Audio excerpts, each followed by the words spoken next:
বন্ধুরা, দেখতে পাচ্ছেন আমি এখন বাসা থেকে চলে এসেছি এই কলার খানটি কাটতে। কত বড় খান দেখেন, আমার এই গাছটিতে কত বড় একটা কলার খাদি ঝুলে আছে। এখন গাছটি ফেলানোর জন্য প্রথমে আমরা এখানে কোপ মারবো, ডাইরেক্ট খাদিতে না।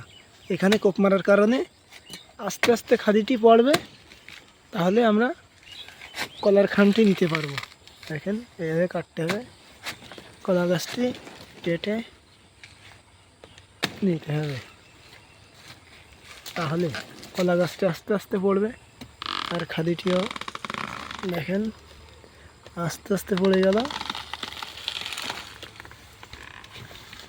এই যে কলা গাছটি, আমার যে বড় খাদি দেখেন পড়ে গেল।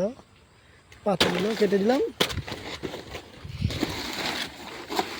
এই সেই কলা গাছটি, আর এই সেই বড় একটি খাদি, কলার খাদি দেখেন। এখন গাছটি কেটে দিব।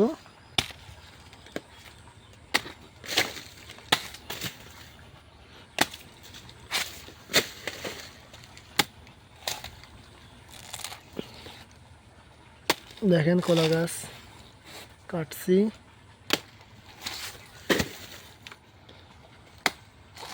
এই সেই কলা গাছ, হিন্দুরা জানে পুজো করে কলা গাছ। গোড়া মেরে কেটে দেবো। গোড়া একটা রয়েছে জালি, কেটে দিলাম ছোটো গাছটি। তাহলে এবার যখন বের হবে এই গাছটি, তখন মোটা হবে গোড়াটি, আর গাছটি ছোট থাকবে, তাহলে ঝড়ে ভাঙবে না গাছটি।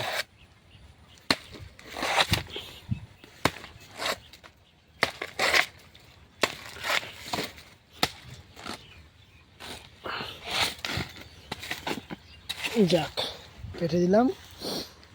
পাতাগুলো নিব, কলার খাদিটা নিব। দেখেন আমার কলা বাগান, ওই বড়গুলো আছে পাকা কলা, আর এই পেশের এইগুলো আছে কাঁচকলা। দেখেন আমাদের মাঠের দৃশ্য সকালের।